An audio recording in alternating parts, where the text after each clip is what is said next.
Mobil-mobil apa yang lagi hype? Gampang jawabannya. Ion Hype-Tech. Ya, ini plug ketiplek apple to apple ketemunya dengan BYD Sea Lion 7. Kita pernah review BYD Sea Lion 7, makanya cukup fair kalau kita juga review mobil ini. Thank you sebelumnya buat Mas Antoni dari Indomobil Group. Kita ada sekarang di Indomobil Gading Serpong, ya. Lihat. Ada banyak Ion. Nah, ini salah satunya kita lihat nih. Ini ada warna putih, ya. Di beberapa diantaranya ada hitam dan ujung purple, ya. Saya nggak tahu ada, kalau nggak salah ada 2-3 warna lagi. Tapi kita bahas ini aja. Ini dimensi panjangnya 4920. Jadi 10 cm lebih panjang dibanding Sea Lion 7.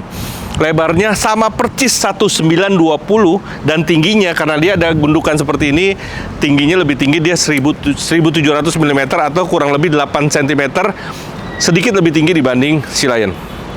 Kalau model depannya kayaknya nggak usah dikomplain, tapi ini kembali ke selera. Ada yang suka Sea Lion, ada yang suka dengan Hype-Tech. Tapi saya pribadi sukanya Sea Lion secara eksterior, tapi nggak salah juga, depannya Tesla banget. Dan ini yang hebatnya juga, ini putihnya siralik banget ya, pearl white. Ini pakai bannya nggak main-main, nggak kaleng-kaleng, Yokohama 245 50 ring 20. Jadi ini kalau ketemu ring 20-nya berarti ketemunya dengan Sea Lion yang performance, bukan yang premier, ya. Premier mah bioskop, ya. Ini modelnya, nah ini pop up gini, frameless cuy. Tuh, udah double glass, 2 nih, double glass, makanya di dalamnya senyap banget, kabinnya adem, dan dia frameless. Ini yang nggak ada di Sea Lion, ini frameless, cakep. Nah, lampunya ini juga ada LED barnya 123, jadi bentuknya kalau istilahnya fastback ya, jadi dia SUV tapi seperti coupe, mungkin seperti BMW X6 gitu ya, X6. Dimensinya juga mirip-mirip karena panjangnya udah hampir 5 meter. Dahsyat, mobilnya udah gede. Ini ada sensor gak sih? Oh, udah, remote di dalam, kita buka di sini aja. Tombol power tailgate-nya cukup halus, cukup lembut. Ya, ini tenaga baterai juga oke. Dan sayangnya satu, ini sama rata-rata dengan EV, mobil EV nggak ada tire spare, tire spare-nya artinya nggak ada ban serep. Jadi, tapi ini ada nih. Tuh, ya. Vehicle kit-nya semuanya ada lengkap di dalam. Gede ya.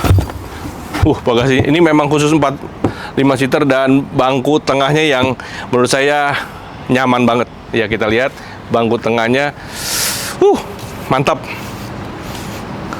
Modelnya cakep lah ya. Ini SUV tapi coupe. Nih kita lihat nih. Masih plastikan. Ini juga tombol untuk buka open door-nya di sini. Tapi kalau ini rusak, katanya ini manualnya ada di dalam. Ya, tapi nggak usah khawatir. Lucu, semuanya seamless banget. Nah, aduh. Lihat tuh. Ya, walaupun udah ada panoramik, tapi gede banget. Bentar. Tombolnya mana, Rip? Nah, ini nih. Ngeri banget. Ya, reclining-nya sampai kayak begini. Jadi, posisi reclining-nya 143 kemiringannya. Ini yang dahsyat. Ini kita nggak boleh buka, ini karena masih segel. Ya, ini kalau kita buka bisa setting. Keren banget. Sayangnya slot USB-nya cuma 1. Ya. Nah, ini enaknya mobil EV nih. Lagi review tetap dingin ya, karena nggak ada suara mesin, nggak ada polusi, tapi AC-nya jalan terus. Cakep. Yang nggak ada juga NFC ya, kalau BYD itu ada NFC, jadi selain remote juga ada kartu tap card, dia nggak ada. Dan harganya kurang lebih beda 70 juta. Nanti kita jelasin lagi. Kita lihat interior.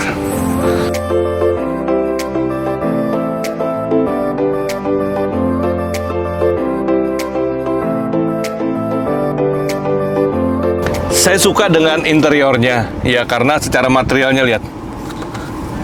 Sound systemnya juga Dolby Atmos. Suaranya keren, bahkan di seatnya ada speaker nempel nih, ya, dan dia bisa pembagian suara segala macam. Nah, yang saya kurang suka adalah terlalu seamless. Ya, seperti yang saya bilang waktu saya review BYD, dia masih ada button, masih ada tombol, tapi ini semuanya everything semua seamless. Di sini untuk wireless, ya ini bagus bahannya. Ya, jadi ini ada anti slipnya. Semuanya ada di sini tombolnya. Ya, pengaturan semua di sini, ada switch control, charging. Wah, lengkap banget tuh, ya. Ada chat lock-nya juga semua bisa dari sini. Nah, ini yang nggak ada di mobil-mobil konvensional. Ini lightingnya bisa mau ada ambience-nya macam-macam tuh, ya. Cakep deh. Ini ada sistem light. Wah, banyak banget ya. Nah, ini ada Adigo Pilot, bukan Indigo Pilot ya, tapi Adigo nih. Ada forward safety, rear collision warning, blind spot, bla bla bla, dan driving energy consumption, bla bla bla. Ya, kita nggak bahas ininya karena terlalu banyak, terlalu lengkap. Tapi yang pasti secara experience saya duduk lucu ya, karena nah ini posisi terendahnya seperti ini. Cukup rendah ya. Terendah di sini, ceper. Yang lucu bentuk setirnya, bulat kagak, lonjong enggak. Ya, dibilang elips juga enggak, tapi bentuknya seperti ini, bukan flat bottom juga, dia campuran perforated dengan ya bahan halus ya. Di kiri kanan ini ada tombol shortcut ya, jadi kalau buat ngatur spion pun semuanya ada dari sini. Oke, ya teksturnya mirip kayu, black wooden ya. Jadi campuran ada 3 warna, dan yang menariknya kabinnya, plafonnya semua warnanya terang banget.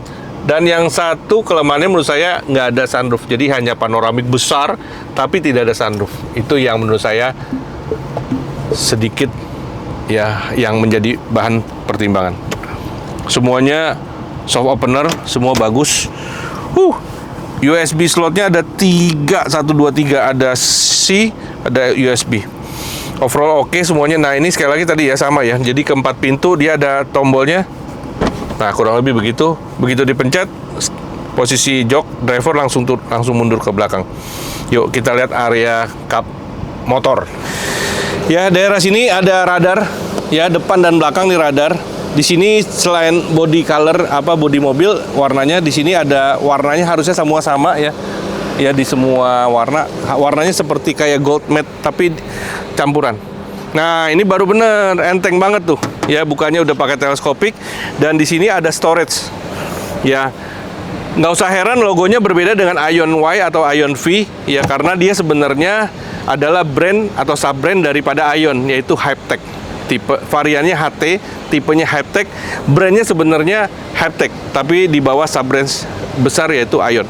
Di sini ada satu tempat lagi ya, di sini ada tambahan tuh ya, kurang lebih begini, rapi.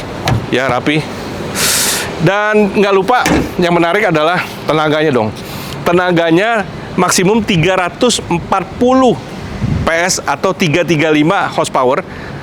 Sadis di atas si Lion, bahkan torsinya luar biasa, 430 Nm.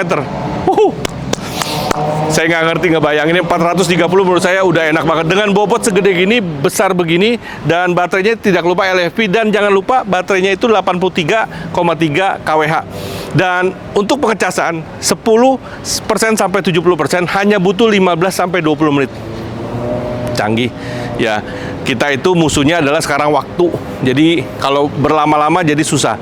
Dan dia sudah CCS 2. Kita harus tahu bahwa CCS 2 itu cepat banget, dia udah AC, udah DC. Jadi segala keluhannya sebenarnya sudah teratasi. Dari 0 sampai 100 pun kalau nggak salah cuma 50 sampai 60 menit atau nggak sampai 1 jam. So, pilihan di tangan Anda, apakah BYD Sea Lion atau satu buah mobil Ion Hypetech yang lagi hype tipenya HT. Ini yang bukan Gullwing. Ini harganya hanya 691 juta atau selisihnya 60 jutaan di atas BYD Sea Lion Premium atau di bawah BYD Sea Lion Performance. Jadi dia adanya di tengah-tengahnya. Ya, di tengah-tengahnya antara BYD Sea Lion. Yes, kami juga ada media sosial, TikTok, Instagram, dan website dengan alamat indigoauto.id. indigoauto.id. Nah, untuk Indigo Official, channel kami di YouTube, silakan teman-teman bisa subscribe, mungkin share atau komen, sehingga kita bisa meningkatkan setiap integritas dan melayani sesama rekan-rekan otomotif. So, grab it fast. Salam sejahtera untuk kita semua. God bless you all.